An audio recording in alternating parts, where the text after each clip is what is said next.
César está en casa. Por el poder de Grayskull.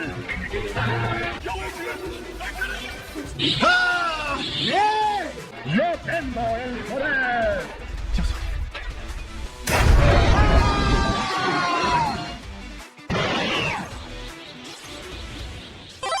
¿Qué tal, queridos amos y amas del multiverso? ¿Cómo están? Espero que estén muy bien. Tienen creo que un mes o 2 meses que no subí aquí contenido al canal secundario. Si me siguen en mi canal principal, El Grimorio de Rix, ya saben por qué no había subido nada aquí. Un poco mezcla de falta de tiempo y falta también de motivación.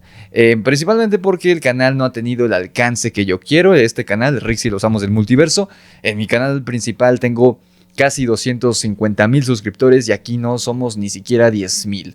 Y ya llevamos más de un año con el canal, entonces pues sí he estado un poco desmotivado, por eso no he subido contenido, pero bueno, voy a tratar de subir un poquito más.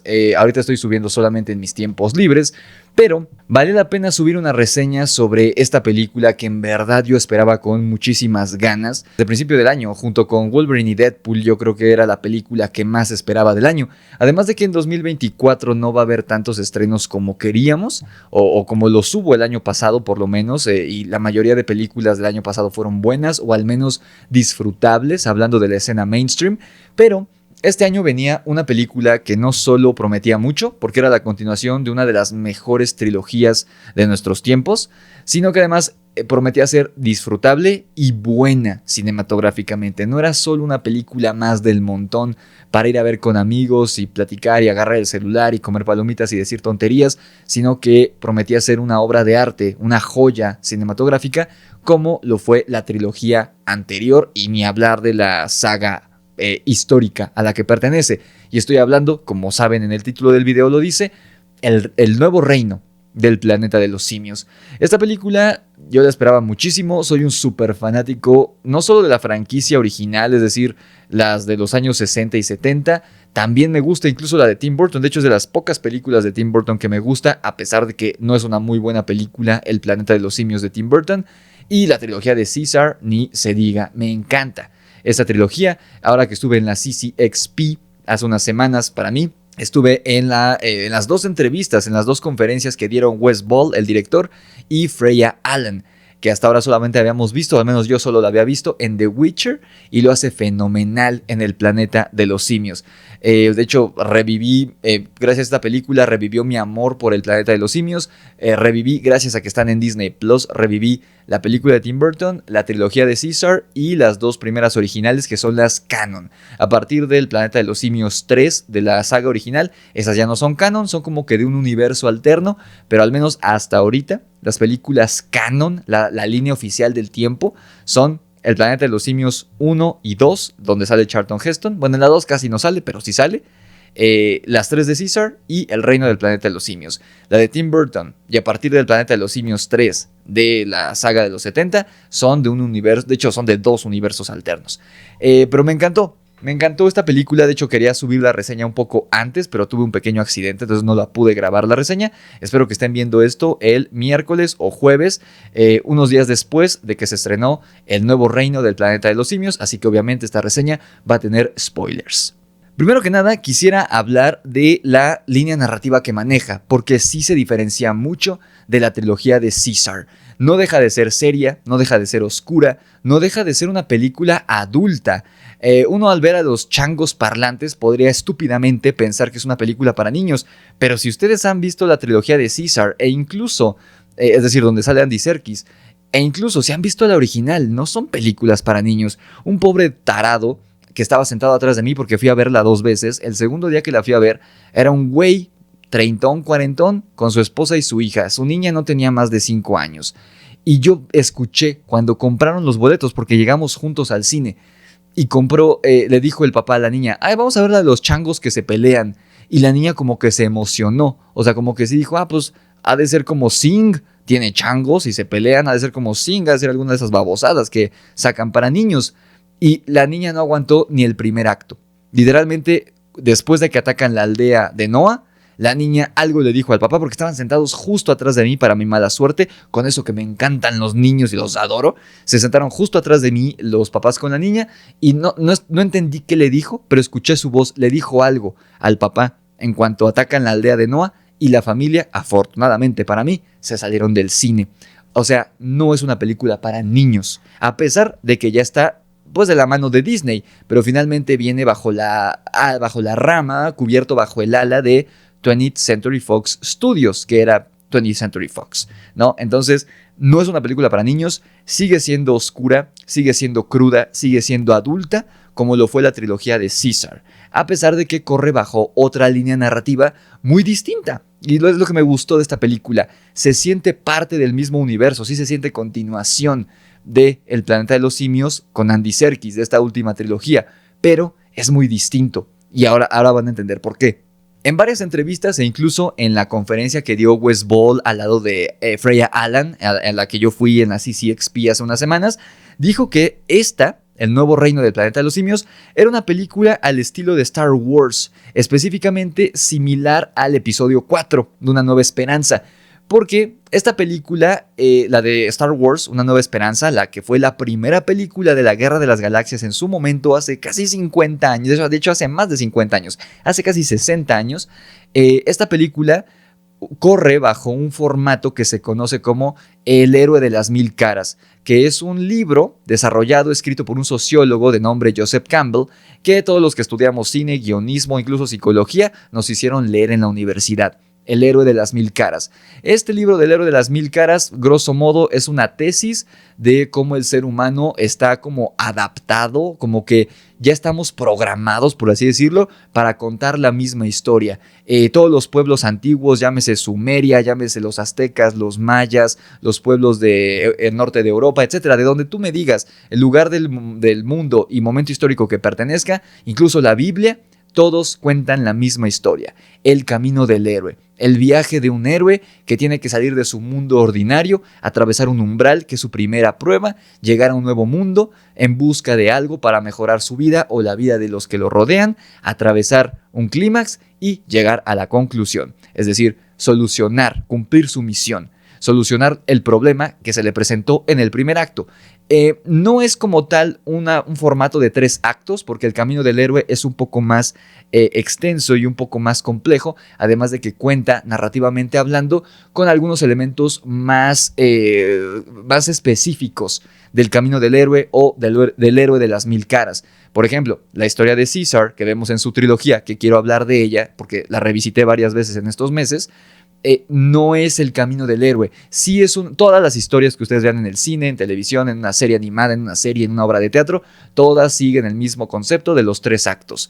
Y no es como te enseñan en la primaria, inicio, desarrollo y desenlace. No, eso es de primaria. O sea, los que estudiamos guionismo, que estudiaron cine, sabemos que es mucho más complejo que eso. He querido hablarles de eso en un video en específico desde hace un año y no he podido, pero vaya, es mucho más complejo que eso. Hay varias subdivisiones de los 3 actos que deben estar por formato, porque siempre les digo que escribir, contar historias, ya sea en el cine, en un cómic, en una novela gráfica, en una novela, en un videojuego, sí es un arte, pero hay una ciencia detrás de ese arte. Y los que estudiamos guionismo o cine, estudiamos esa ciencia detrás del arte de escribir. No cualquiera puede escribir. Sí hay un formato, sí hay ciertas reglas y normamientos, si se dice así, que debemos seguir al escribir una historia, sobre todo si va a salir al aire, en una película, en una serie, etcétera, etcétera.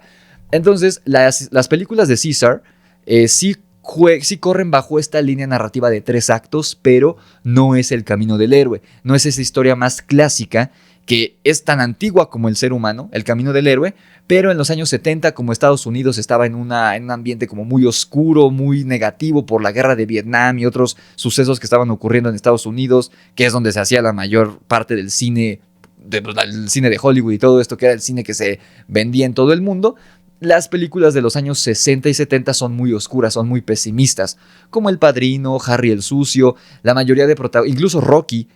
La mayoría de protagonistas del cine de los 70 en Hollywood, incluso el cine independiente como lo fue Rocky, eran antihéroes o eran protagonistas oscuros, no eran héroes clásicos como lo habían sido en el cine de los 20, de los 30, de los 40 incluso. Y la primera película que regresa después de esta oscuridad en la que estaba sumida Hollywood, porque Estados Unidos política y socialmente estaba sumida en mucha oscuridad, la que regresa al arquetipo clásico del héroe bueno, bonachón y el malo, malote, es Una Nueva Esperanza, o como se llamó en su momento, La Guerra de las Galaxias de George Lucas. Y a partir de ahí, varias historias, las historias clásicas de ficción de diferentes periodos de la historia a partir de los años 70, han retomado esa figura del camino del héroe, ¿no? El Señor de los Anillos, que bueno, es una adaptación de una novela que es de los años 30 a los años 40, pero la adaptación cinematográfica con Elijah Wood y la que dirigió Peter Jackson sigue el camino del héroe. Harry Potter sigue el camino del héroe. La mayoría de películas de superhéroes sigue el camino del héroe, etcétera, etcétera. Y si bien la trilogía de Caesar, protagonizada por Andy Serkis, no utiliza como tal el formato del camino del héroe, este formato clásico de historia clásica, de un mito antiguo, esta película sí lo hace. Por eso Wes Ball siempre comparó El Nuevo Reino del Planeta de los Simios con Star Wars Una Nueva Esperanza, porque es una historia clásica, una historia arquetípica del camino del héroe al que genéticamente y socialmente ya estamos acostumbrados. Entonces, al ver esta película, si bien en la trilogía anterior vimos el ascenso de Caesar, de esta revolución y demás, en esta película nueva del Planeta de los Simios vamos a sentirnos como si estuviéramos viendo o escuchando o leyendo un mito antiguo, una leyenda antigua de nuestros ancestros, lo cual es muy curioso porque de hecho ocurre en un futuro postapocalíptico, ficticio, en el que los seres humanos están prácticamente extintos y el planeta ha sido tomado por los simios, que son inteligentes y pueden hablar y ya han desarrollado sociedades, mucho más complejas de las que vimos en el Planeta de los Simios en la trilogía anterior con Caesar. Ya no son aldeas, ya son comunidades mucho más grandes y complejas, con incluso religiones. Entonces, bueno, retomando, si ya vieron la película, tenemos el mundo ordinario de nuestro protagonista, que en este caso es Noah, que ahorita voy a entrar con los personajes, porque si bien este es un formato clásico, un formato arquetípico, que literal es tan antiguo como la humanidad misma, sus personajes, es decir, Noah, Raka, la misma May, que es el personaje de Freya Allen, el mismo villano, Proximus Caesar, no son los arquetipos a los que estamos acostumbrados, es decir, Noah no es tan simplista como Luke Skywalker. Raka, si bien es el mentor, tampoco es un Obi-Wan, no es un Ben Kenobi. Y Proximus Caesar no es un Darth Vader. Que bueno, hay algo cagado respecto a Darth Vader que ahorita voy a aprovechar para mencionar, aprovechando que fue el día de Star Wars, justo el día que yo estuve en la CCXP y que no hicimos especial de Star Wars en el canal porque yo estaba dormido en mis laureles. Pero vaya, si bien la historia del Planeta de los Simios, la nueva, es una historia que todos conocemos arquetípicamente hablando, los personajes no lo son. Y ese es el gran brillo, esa es la propuesta que me gustó tanto de esta película. Pero vaya, en cuanto a formato de la historia, tenemos el mundo ordinario, que es el mundo de Noah, su día a día. El clan del águila, sus amigos, su familia, la forma de vida que tienen, que es como que de una aldea antigua de los nativos americanos o de cualquier pueblo indígena del mundo antiguo, que me recordó mucho, no sé ustedes, pero a mí me recordó mucho al mundo que vemos de Avatar, que a fin de cuentas pues es el mismo estudio. Tenemos el Inciting Incident, que es el incidente que obliga a nuestro héroe a salir de su mundo ordinario, lo obliga a salir de su zona de confort porque llega algo más grande que él, que rompe con su cotidianidad, que rompe con su confort. En este caso, es el ataque de los simios de Proximus Caesar a la aldea del águila, que por cierto, ya desde el inicio de la película está este elemento narrativo del huevo. Eso me encantó. Para empezar, todo este rollo del ritual del águila, que es como la iniciación para que los miembros del clan sean considerados adultos, y no solo los varones, también las hembras, porque tenemos al personaje de Suna, que es el interés amoroso, mejor amiga, hermana de Noah, y ella también está en este rollo, no solamente Noah y Anaya, también ella que es hembra, y la mamá de Noah también tiene un papel muy importante en la aldea, no solamente el papá, también la mamá. De hecho, la mamá es mucho más importante a lo largo de la historia, sin restarle peso al papá, narrativamente hablando, lo cual me encantó porque si se fijan, toda esta temporada horrible que tuvimos como desde el 2017 hasta el 2022, progre, woke, horrible, ya está llegando a su fin afortunadamente, y era necesario. Yo se los dije en muchos videos, cuando hay una rebelión, una revolución de cualquier tipo, incluso social como lo fue esta, de la presencia femenina y de las, entre comillas, minorías en el cine y la cultura pop, debe haber un desbalance. Una revolución, una rebelión se da porque hay un desbalance. Debemos ser honestos, había muchos protagonistas blancos masculinos en el cine desde hace décadas.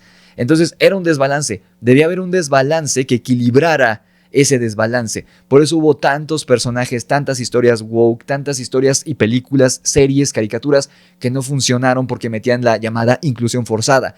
Ahora la gente se empezó a pronunciar en su contra, incluyendo a Sylvester Stallone. Ya Mel Gibson abrió un nuevo estudio que va a ser anti-woke y Harrison Ford ya se unió a este estudio cinematográfico. Ya se está balanceando la cosa.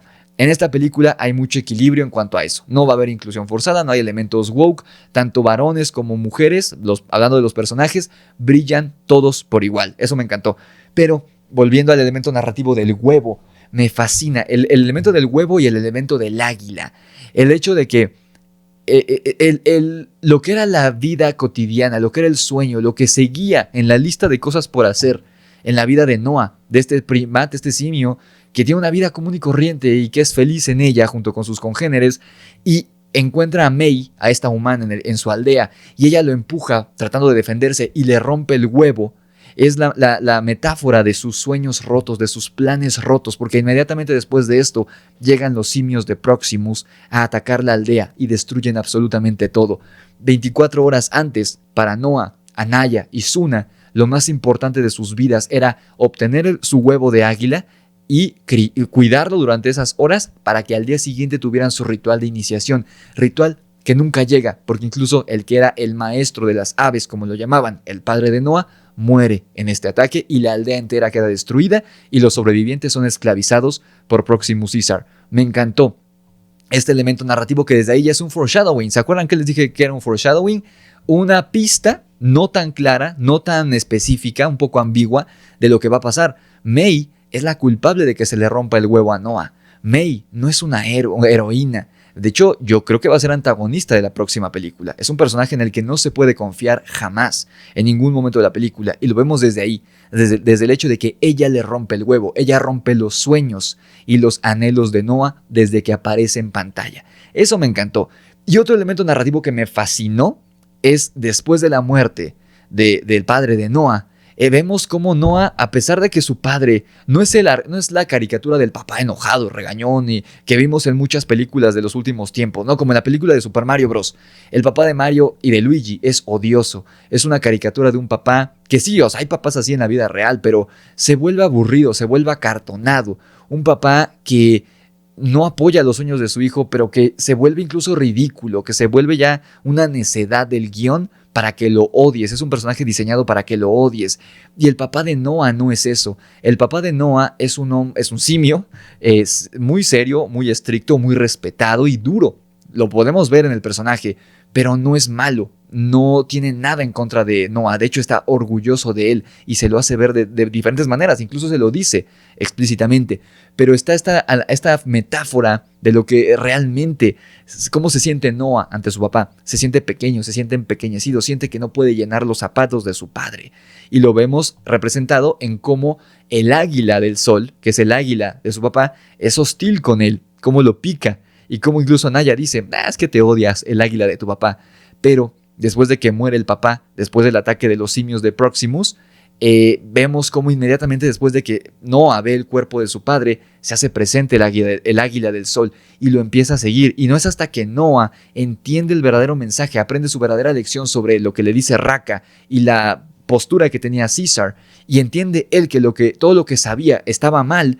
Hasta ese momento el águila deja de ser hostil con él e incluso se sube a su brazo y se convierte en el nuevo maestro de las aves, se convierte en el nuevo, por así decirlo, líder de la aldea. Eso me encantó, que si bien nunca se toca este elemento mágico que podría romper un poco con la coherencia interna de la película, se nos deja entender que el águila del sol no es el águila, sino el espíritu de su padre que sigue a Noah a través de su viaje y que está presente en todo momento, en las buenas y en las malas. Eso me encantó. Tenemos el final del primer acto, que es el cruce del umbral, literalmente. Cuando termina el primer acto, narrativamente, si ustedes estudian el camino del héroe, se conoce como el cruce del umbral, y aquí lo vemos representado de una manera muy literal, porque literalmente, después del final del primer acto, inicio del segundo acto, Noah atraviesa este túnel al que vemos que May entra al inicio de la película, este túnel que dirige hacia la zona prohibida, la zona que tenían prohibido los simios del clan del águila.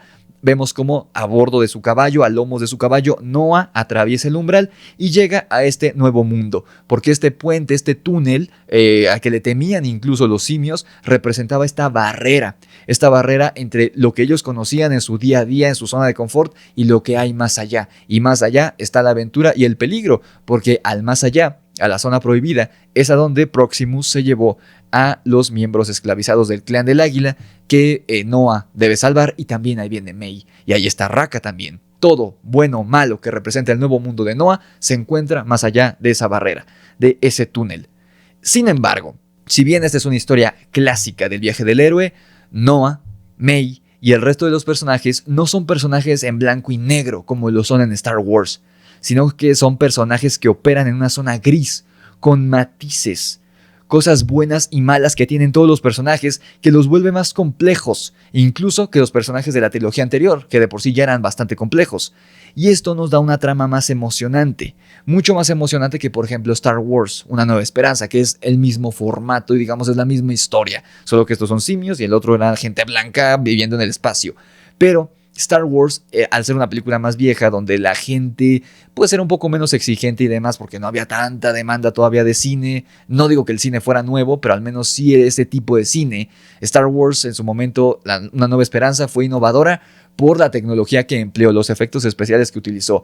Pero ahora que estamos acostumbrados, literalmente, como esta película, a un mundo que ya es hecho en un 98% por computadora, pues nosotros demandamos otras cosas y necesitamos otras cosas para sorprendernos. Y si ya nos están sorprendiendo con los efectos especiales del Planeta de los Simios, pero no es suficiente, entonces nos van a dar algo más. Y ese plus que tiene el Planeta de los Simios, a pesar de ser una historia arquetípica clásica de un mito, es que los personajes no son los clásicos. El formato, la historia, sí es la que todos conocemos y que hemos visto en muchas otras películas, pero los personajes son distintos, tienen matices, son más complejos. Noah no es un Boy Scout aburrido como Luke Skywalker. May no es la princesa Leia. May es un personaje muy ambivalente, que algunos estarán a su favor, otros en su contra, a pesar de que es la hermosa Freya Allan, pero habrá quien odia al personaje de May porque está hecho para que la odies en distintos momentos de la película. Te queda bien en claro, tanto a nosotros como audiencia, como a los otros personajes, a los simios, que no pueden confiar, tanto a los buenos como a los malos. Noah sabe ahora que no puede confiar en May. Proximus se lo dijo desde el principio, no podemos confiar en esta criatura tramposa, porque los seres humanos son tramposos, y es lo cagado. Y lo que me encanta del Planeta de los Simios, al menos desde la trilogía anterior hasta esta. Porque la primera la película donde sale Charlton Heston, los simios son los malos en su mayoría, solamente hay dos buenos, y los buenos son los humanos. Es una historia muy en blanco y negro, muy de los 60, muy de los 70. Pero desde la trilogía de Caesar hay simios buenos y simios malos, y hay humanos buenos y hay humanos malos. Me encanta que en la primera película está hecha, la del Planeta de los Simios Revolución, está hecha para que odies a la mayoría de los humanos, incluso en ocasiones al personaje de James Franco, que es el bueno. Creo que el único personaje al que no puedes odiar de la película es al papá de James Franco. De todos los demás, hay unos que son 100% hechos para que los odies y otros que odiarás por momentos y en otros momentos los amarás. La segunda película, la mayoría de humanos son buenos, pero tenemos a Koba y a otros simios que los siguen ciegamente. En la tercera película, el villano está hecho para que lo odies. Y también hay uno que otro simio malo en la tercera película. Y en esta, llevaron esto al extremo. May es un personaje que por momentos entiendes lo que está haciendo. Nosotros como seres humanos deberíamos empatizar con ella. Ella lo que quiere es que los humanos vuelvan a tomar lo que era de ellos, lo que era nuestro, el planeta. Pero llevamos tantos años viendo estas historias que ya empatizamos con los simios, no con los humanos. Y May es un personaje incluso dispuesto a matar a los suyos para obtener lo que ella cree que es correcto. May y Proximus son diferentes caras de la misma moneda. No son ni buenos ni malos, y eso me encanta. Por ejemplo, comparemos a Luke Skywalker con Noah. Luke es un Boy Scout, Es un chico que siempre va a hacer lo correcto y que hace lo que le dicen. Además de que tiene una alta moralidad, que por eso contrasta tanto y por eso es tan interesante el contraste entre Luke Skywalker y Han Solo. Han Solo, en esta escena en que van a rescatar a Leia, Luke le dice, no podemos dejarla morir, aunque ni siquiera la conocemos, pero tenemos que hacer lo correcto, tenemos que salvarla. Y Han Solo dice, ¿por qué tengo que salvarla? Si tengo que salvarme a mí o salvarla a ella, me voy a salvar a mí, a menos que haya dinero de por medio. Por eso es tan interesante el dúo de Luke Skywalker y Han Solo. Luke es un personaje bastante teto, bastante aburrido. Por otro lado, Noah, aunque es el héroe, es egoísta en varias ocasiones en esta película. No cree que es suficiente. A diferencia de Luke, Noah duda de él mismo en varias ocasiones, lo cual hace que se vuelva más entrañable con uno, porque nosotros en la vida real dudamos de nosotros. Luke nunca duda de él mismo realmente en Star Wars. Noah sí duda en varias ocasiones. Noah tiene ciertos pensamientos, si quieres verlo así, racistas o especistas, bajo los cuales fue criado, pero eso no lo hace una mala persona. El hecho de que él ve, o bueno, no lo hace un mal simio, el hecho de que vea a May como un animal y Raka le haga ver que eso es incorrecto, no vuelve a Noah un mal simio o una mala persona o un villano. Simplemente lo vuelve un personaje más real. ¿Cuántos de nosotros no tenemos pensamientos arraigados por nuestros padres o nuestros abuelos que son incorrectos y nosotros creemos que son correctos, pero no lo son? Hasta que alguien nos hace ver que están mal. Noah no es una mala persona. Simplemente fue criado bajo otra perspectiva, porque las enseñanzas de César se han olvidado. Lo que tienen ambos personajes en común es que ambos son optimistas, son revolucionarios, son inspiradores, son líderes, son valientes y están dispuestos a morir por sus ideales. Lo vemos tanto con Luke como con Noah en varios momentos de sus respectivas películas. Ahora comparemos a los mentores, porque la película anterior, y por eso les digo, no es la misma historia que César. Se había mencionado, no sé si ustedes recuerden, yo como soy gran fan de la película, siempre de la franquicia, siempre estuve como que muy al pendiente de lo que sacaban, y se comentaba en un inicio cuando anunciaron que iba a haber una nueva película del Planeta de los Simios producida por Disney, ahora que habían comprado Fox, se rumoraba que iba a ser como un soft reboot de la franquicia de la historia de César, o sea, que ya no iba a ser canon al 100% la trilogía de César. Afortunadamente no fue así, sí es una continuación directa, o sea, esta es, digamos, el Planeta de los Simios 4 de la historia de César, pero sí se siente la diferencia. La historia de Noah no es la misma de César, no es un soft reboot. César ni siquiera tiene un mentor en su trilogía, y es lo genial. César es el protagonista, es el mentor y en ocasiones incluso es el antagonista. César es un personaje muy complejo y sus películas son bastante interesantes, luego las comentaremos porque vale la pena. Pero en esta película, como es una historia clásica, es un formato clásico, tenemos al mentor de nuestro protagonista porque es un personaje más joven, y el mentor de Noah es Raka, así como el mentor de Luke en Una Nueva Esperanza es Ben Kenobi u Obi-Wan. Raka es de mis personajes favoritos de esta película sin duda alguna, pero aunque es el mentor y es de los buenos y es la voz de la razón, a diferencia de Obi-Wan, Raka sí muestra sentimientos humanos, sí siente odio y desprecio por Proximus y sus seguidores, cosa que Obi-Wan no, porque es parte de la historia de Star Wars, parte de la mitología de Star Wars es que el Jedi no puede sentir odio, ni enojo, ni rencor, porque si no se va al lado oscuro y la chingada. Entonces Obi-Wan nunca dice nada como insultando o atacando al Imperio o a Darth Vader cuando habla con Luke. Obi-Wan siempre está zen, siempre está en balance, siempre es como amor y paz, es como un hippie. Los Jedi son como hippies, una mezcla de hippies con sacerdotes, son hippies vírgenes los Jedi. Y Raka no. Raka es un personaje que, si bien es la voz de la razón, es muy sabio y predica la palabra de César. Realmente sí es un personaje que tiene sentimientos como el odio, como el rencor, e incluso estaba dispuesto a matar a Noah al principio cuando cree que es uno de los simios de Proximus. Eso me encantó. Obi-Wan, por otro lado, guarda secretos, muchos secretos que le guarda Luke, que de hecho se los guarda hasta el regreso del Jedi, secretos muy importantes, y es un personaje menos activo. Curiosamente, los dos mentores mueren, tanto Raka como Obi-Wan mueren durante el segundo acto de sus respectivas películas, pero es un personaje menos activo, Obi-Wan, que el personaje de Raka. Lo que tienen en común los dos personajes es que son sabios, son la voz de la razón, son más tolerantes, tanto Obi-Wan como Raka, y deben instruir en esta tolerancia a Noah y a Luke respectivamente. Los dos son poseedores de un conocimiento ancestral, los dos son los últimos de su orden, en el caso de Obi-Wan, de la Orden Jedi, en el caso de Raka, de la Orden de César, y son los últimos que, o sea, con ellos muere su enseñanza, a menos que se la pasen a Luke o a Noah respectivamente. Los dos plantan una semilla en el héroe, en Luke y Noah, respectivamente. Ambos mueren en el segundo acto sacrificándose, que es lo interesante, porque al igual que Noah, Raka es un personaje que está dispuesto a morir por sus ideales, que son los ideales que tenía Caesar en la trilogía anterior. Porque lo interesante es que Raka no se sacrifica por Noah, por un simio, por uno de los suyos, se sacrifica por May. Y es muy interesante las últimas palabras que le da Raka a Noah. Juntos somos más fuertes, que era lo que predica Caesar desde la primera película. Simios juntos, simios fuertes. Eso me encantó y eso le deja una lección al héroe que al final de la película vemos que le salva la vida y nos hace odiar un poco más a May y amar un poco más a Noah. Tenemos después al antagonista de la película, Proximus Caesar, que me encantó. De por sí, Koba, y es que es lo interesante, yo llegué a pensar que iba a ser un personaje tipo Koba, que es el villano de la segunda película de la trilogía de Caesar. Pero Koba, si bien entiendes por qué hace lo que hace, por qué odia tanto a los humanos, Koba es un malo malote. O sea, Koba es un güey hecho para que lo odies. Proximus Caesar en varias ocasiones te cae bien, lo amas y estás de su lado. Yo en varias ocasiones era como, en el cine quería gritar, no seas pendejo, vete con Proximus y no con May.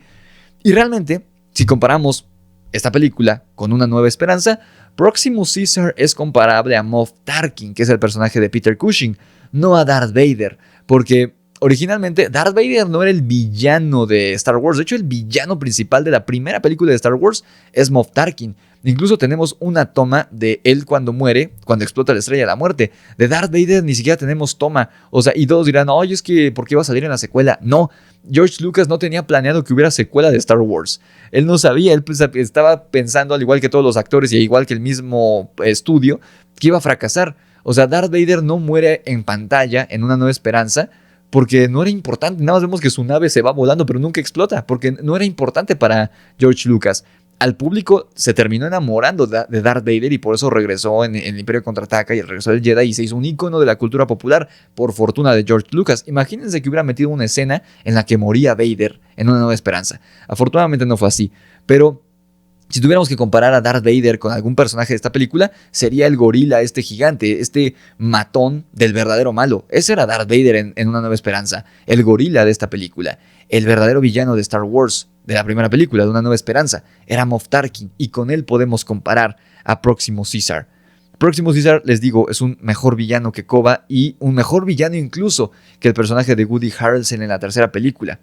A estos dos, al personaje de Woody Harrelson y a Koba, solamente podías odiarlos, pero Proximus, al igual que Thanos, tiene un punto bastante viable y bastante lógico con el que puedes compaginar. Y es que al igual que un villano de la vida real, Proximus es temible y amenazador, pero también es increíblemente carismático. Ese es el problema con los villanos de la vida real. En la vida real los villanos no se ven ni actúan como villanos. Para muchos son el héroe y para ellos mismos son el héroe. Proximus Caesar se ve a sí mismo como un héroe, por eso es tan gran villano, igual que Thanos, y de hecho muchos de sus seguidores lo ven como el héroe. Incluso muchos de nosotros en la audiencia lo habremos visto como el héroe. Incluso Noah le da la razón al final de la película cuando habla con May, que aparte May está a punto de traicionarlo porque tiene una pistola detrás de ella dispuesta a dispararle a Noah, y Noah le dice, dándole la razón de lo que está ocurriendo, que ella tiene una pistola detrás de su espalda. Él le dice, Proximus tenía razón, no podía confiar en ti, tú eres tramposa y lo vas a seguir siendo. Y ella, mientras le dice esto, ya tiene una pistola en la espalda lista para dispararle. O sea, es como, no mames, Proximus tenía razón. Ahora la pregunta es, ¿Proximus Caesar sigue vivo? Porque yo no sabía, no me quedé al final, ninguna de las dos veces que la fui a ver, no me quedé a ver la escena postcréditos, pero vi que hay una escena postcréditos en la que se escucha la respiración de un simio en un como ducto del drenaje. Algunos dicen que es Raka, otros dicen que es Proximus, puede ser cualquiera de los dos. Yo creo, o sea, si nos vamos por las leyes de lógica, es más probable que Raka haya sobrevivido, porque Proximus cayó no sé cuántos pinches metros. Yo creería que Proximus sí se murió, pero como no vimos el cuerpo, y la verdad fue un gran villano, yo creo que sí lo vamos a ver en otras películas. Ojalá también a Raka, pero el de la escena postcréditos yo creo que es Proximus y que sí sigue vivo. Después tenemos a May, ya para casi cerrar la reseña, que es el personaje más disruptivo e impredecible de la película. Realmente, durante toda la cinta no sabes si confiar en ella o en Proximus, porque a diferencia de Noah y de Raka, que están dispuestos a morir por sus ideales, Proximus y May, que es una de las protagonistas, son capaces de matar, no de morir, de matar por lo que ellos creen que es mejor para su bando, porque tanto Proximus como May son egoístas, son tramposos, son manipuladores, son fríos. Esta escena en la que May mata al personaje de William H. Macy, yo también pensé así como de, yo no pensé lo van a matar, dije ahorita lo van a amarrar y lo van a dejar ahí para que no vaya de chismoso con Proximus antes de que puedan llevar a cabo su plan. ¿Y cuál amarrarlo? La morra se le echa encima y lo ahorca porque pues él es un viejito todo lisiado y ella es más fuerte y lo mata. Y hasta los changos se quedan así de, ¿qué pedo con esta morra? Ese era un segundo foreshadowing de que no puedes confiar en May. Cómo se mueve ella entre las sombras, entre la oscuridad, cómo no se anuncia ante la presencia de los simios, de Anaya, de Suna y de Noah en el búnker. Te hace desconfiar de ella. Actúa casi como Proximus. Y al final, cuando explota la represa, sin importarle que muchos del clan del Águila se van a ahogar. Incluso la forma en la que habla de los simios, habla de ellos de manera despectiva. Cuando está con Noah, finge ser su amiga, finge llevarse con él. Pero cuando habla con el personaje de William H. Macy la primera vez y él le pregunta ¿quién eres?, ella dice, soy la humana que nunca va a ayudar a los simios. Incluso hay odio en su voz y en la forma en que el gesto que hace cuando dice la palabra simios, que vemos que May desprecia a los simios y ella quiere el poder de los humanos nuevamente. Eso me encantó. Es un personaje que se supone, y durante parte de la película creemos que es la protagonista, que es el personaje tierno que requiere de ayuda y de protección del protagonista y del mentor, y en realidad vemos al final que es un antagonista más, que es un alma gemela de Proximus. Eso me encantó, y no me queda duda que en la secuela May va a ser la antagonista y la enemiga de Noah. Y la verdad, me gustó mucho la película. Las 2 veces que la fui a ver me encantó que durara tanto y que no se siente larga. Dura 2 horas y media y no se me hizo larga en lo absoluto. La disfruté muchísimo las 2 veces que la fui a ver, pero narrativamente hablando, no es una película perfecta. Y es que le encontré un hueco argumental bastante grande, que sí fue como de, si no lo resuelven en otras secuelas, sí va a ser un hueco argumental. Ahorita podríamos pasarlo un poco por alto, pero sí tiene cosas sin sentido, y ahí les va. Y justamente este hueco argumental tiene que ver con May y con el resto de los humanos pensantes que vemos en la cinta. Ahí vamos a ver por qué. Ese es mi único punto negativo de la película. Vamos a verlo. Mi problema, el hueco argumental que encontré de esta película es ¿cómo es posible que después de más de 300 años sigan funcionando estos satélites? Y sobre todo, lo peor, ¿cómo es que después de 300 años haya personas que recuerden cómo operar esta tecnología? ¿Cómo es que May puede estar tan segura que el mundo les pertenecía a los humanos si hasta el mismísimo Caesar se ha vuelto una leyenda? No se explica por qué estos seres humanos son 100% inmunes al virus, porque ya se había explicado en la tercera de Caesar que los que eran inmunes o que se creían inmunes como Malcolm y los demás que vemos en la segunda película realmente no eran inmunes, no se murieron como los de la primera película, pero se volvieron incivilizados y salvajes, perdieron el sentido del habla y se volvieron como animales, que son los humanos primitivos que vemos aquí en esta película. Entonces, ¿por qué este otro grupo donde está May y estos otros güeyes al final de la película en este búnker, por qué ellos sí hablan? Porque en la película, cuando empieza, solamente dice, abrimos con el funeral de Caesar, lo cual me encantó porque conecta directamente con la trilogía anterior, haciéndonos ver que sí son parte del mismo universo. Y cuando hacemos este brinco de tiempo a Noah, a los tiempos de Noah, dice muchas generaciones después. Pero en otros medios oficiales han estado diciendo que ocurren 300 años desde el final de la última película de Caesar, cuando muere, cuando llegan a la Tierra Prometida y Caesar muere. De ahí al momento que ocurre esta película son 300 años. En esos 300 años, ¿cómo es que sigue funcionando la tecnología? Si ya no hay electricidad, no hay internet, no hay nada. Los satélites no deberían funcionar después de 300 años. Pero peor, porque dices, bueno, ok, todavía eso podría ser. Pero lo peor aún es cómo después de 300 años hay personas que saben operar estos equipos. Nosotros, en nuestro presente 2024, no sabemos operar tecnología de hace 300 años. Es imposible. Para empezar, ni siquiera sobrevivió, a menos que haya sido conservado en un museo o algo así. No se puede, o sea, sí hay un gran hueco argumental. Si te dijeran que pasaron 80, todavía 90, 100 años entre la última de Caesar y esta, dices, ok, 2, 3 generaciones, el conocimiento se puede pasar. Ok. Ignoremos el hecho de que se supone que los humanos sobrevivientes, entre comillas, inmunes, no eran inmunes porque se iban a volver primitivos. Ignoremos eso. En 100 años son 3 generaciones más o menos. Se puede pasar el conocimiento de uno a otro sobre cómo se operaban esta tecnología, ¿no? De satélite. Ok, pero en 300 años es imposible. Ese fue mi gran problema con esta película. Pero salvo ese detalle, que tendrían que explicarlo de alguna manera porque viéndolo así de manera fría, solamente con lo que se presenta en la película, no tiene ningún sentido. Salvo ese detalle, me encantó el nuevo reino del planeta de los simios. Porque si bien parecía, y es que fue algo genial, que en el tráiler no se revelaba mucho, solamente se nos revelaba Proximus Caesar, que se veía genial, un poquito de qué iba a tratar, pero no se contaba bien a bien, y había muchas teorías. Hay un canal muy bueno que yo me la paso viendo que se llama Oasis Geek, que hablaba de muchas teorías sobre qué iba a pasar en esta película, y la mayoría de las teorías era que May era una astronauta o una viajera del tiempo, como ocurre en la película, en la primera película, la que está basada en la novela, que por cierto estoy leyendo el libro y no tiene nada que ver con la película, entonces también quiero reseñar el libro, porque es una historia completamente diferente, pero pues en la película de Charlton Heston, su personaje Taylor, el coronel Taylor, es un astronauta que viaja en el tiempo. Entonces las teorías en internet decían que May era inteligente y se vestía como persona y no como los humanos prehistóricos del mundo del planeta de los simios, porque era o un astronauta o una viajera en el tiempo. Y con esta teoría todo parecía apuntar a que esto iba a ser un soft reboot de la película original del 68, pero ahora en tiempos modernos, hecha con tecnología. Solamente les iban a cambiar el género porque pues aunque es una pareja de esposos simios los que ayudan a Charlton Heston, pues realmente la que lo ayuda más es el personaje de Cira, que de hecho hay una especie de romance muy zoofílico entre Cira y Charlton Heston en esa película. De hecho al final se dan un beso en la boca o boca trompa. Parecía como que ahora Noah iba a ser la versión masculina de Cira y que May iba a ser la versión masculina de Taylor, tomando en cuenta esta teoría, ¿no?, de internet.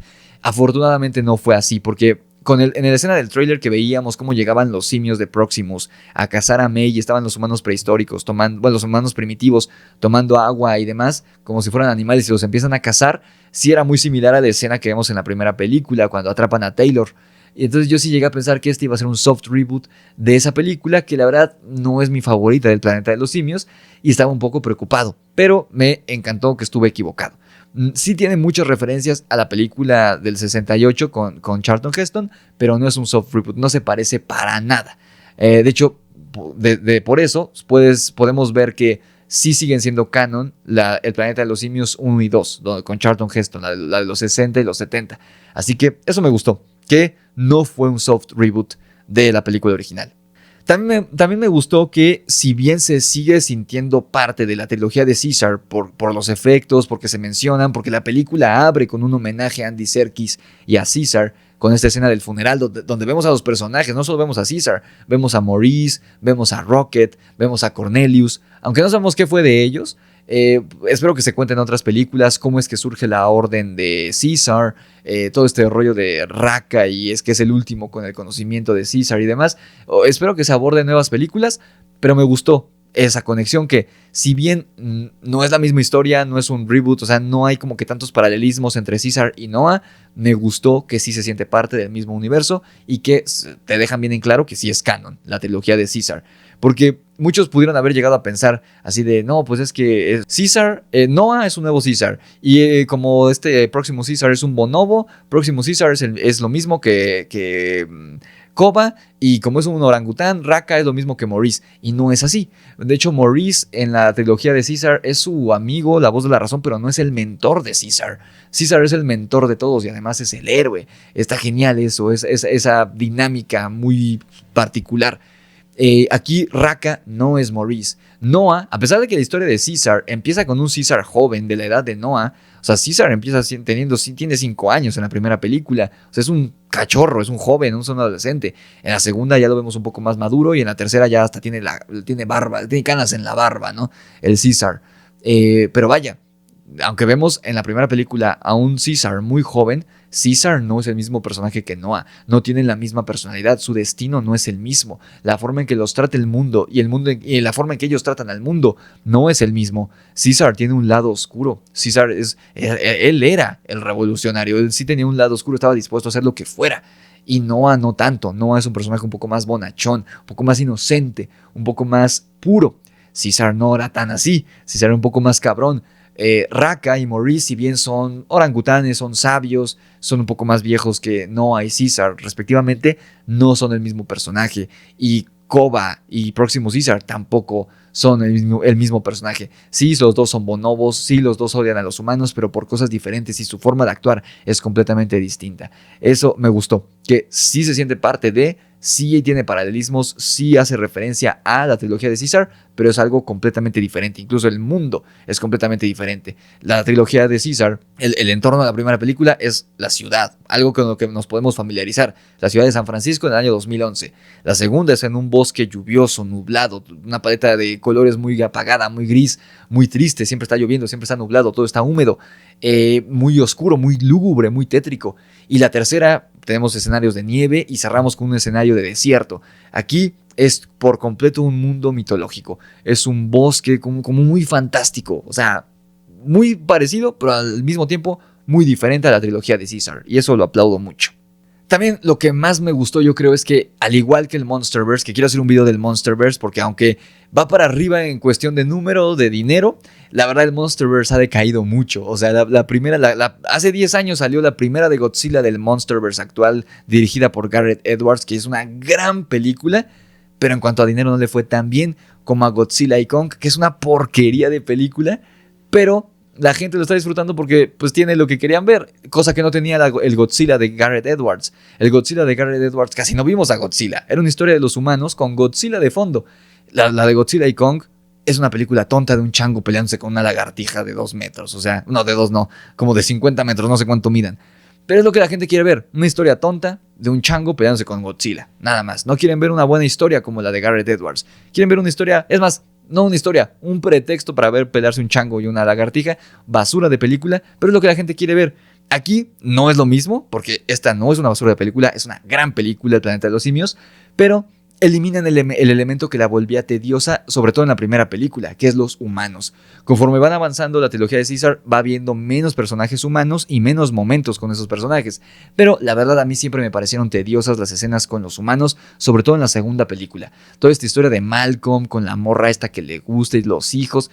Sí, yo entiendo que es un paralelismo Malcolm y su familia con Caesar y su familia y cómo son similares y realmente quien está en medio es Koba, pero no sé, no me gustaran tanto las escenas con los humanos en las películas anteriores. Y aquí ya no hay humanos, solamente May.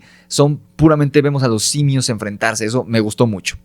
Todos los personajes brillan, como les decía, sean varones o femeninos. Noah brilla igual que May, pero no son personajes iguales. Proximus brilla igual que May y que Noah. Raka tiene su momento de brillar. Incluso los personajes secundarios como Suna y Anaya. Anaya yo pensé que en algún momento los iba a traicionar y no. Simplemente vemos que tuvo una falla, que tuvo un miedo, no sabía si ayudar a sus amigos, que es algo que se nos plantea desde el principio de la película. Anaya, comparado con Noah, es un personaje más inmaduro, más temeroso, más egoísta, más infantil, pero al final vemos su redención. Todos los personajes tienen su momento de brillar y todos tienen luz y oscuridad. Y con el final de la película vemos muy claramente que se aproxima una guerra. Tristemente otra vez con los humanos, ya estoy hasta la madre de los humanos, ya eliminen a los humanos de la franquicia del planeta de los simios. Quiero ver una guerra entre clanes de simios, quiero ver imperios de simios pelearse. Pero bueno, va a haber humanos en la próxima película seguramente y esperemos que no tarde mucho porque en verdad me encantó. El planeta de los simios, el nuevo reino. Pero díganme ustedes, queridos amos del multiverso, ¿qué tal les pareció esta película? ¿Les gustó? ¿No les gustó? ¿Qué creen que va a pasar en la secuela? ¿Creen que Próximo Caesar sigue vivo? ¿Cuál fue su personaje favorito de esta película? El mío, tal vez el mío fue Próximo Caesar. Me gustó mucho Noah, pero creo que Proximus me encantó. Incluso pondría yo a Proximus al nivel de Caesar, que es mi personaje favorito de toda la franquicia. Pero bueno, también, ¿saben qué villano es muy bueno? El de Tim Burton, el que interpreta a Tim Roth, el general. Me encanta ese villano de la franquicia. Pero bueno, esperemos que no falte mucho para el estreno de la segunda película. Y estén al pendientes porque, no más que tenga tiempo, quiero hacer reseña de la trilogía de Caesar y quiero hacer reseña del libro que estoy leyendo en el que está basada la primera película, la del 68, porque de verdad no tiene nada que ver. O sea, ese libro yo lo compré hace como 3 años y no lo había podido leer, apenas empecé a leerlo pues por la fiebre del Planeta de los Simios, y la verdad está bien chingón el libro, es más oscuro, más entretenido que la película del 68 y no tiene nada que ver. De hecho, el personaje de Taylor no existe en la novela, y es solamente el personaje de Nova hasta ahorita. Pero bueno, y la historia es completamente diferente, no son astronautas, es otro pedo, pero me gustó mucho más el libro que la película. Pero bueno, denle like al video si les gustó, déjenme saber qué opinaron de la película en los comentarios, suscríbanse aquí al canal, activen la campana de notificaciones y vayan a seguirme a mi canal principal, El Grimorio de Rix, si les gustan los temas de terror. También si quieren leer un buen libro de terror, vayan a adquirir su ejemplar de mi libro Mexicántropos contra Vampiros, que está disponible en Amazon, con entregas a todo el mundo. Les dejo el link en la descripción para que pidan su ejemplar de Mexicántropos contra Vampiros en la descripción, y creo que es todo. Que la fuerza los acompañe y nos vemos en la próxima.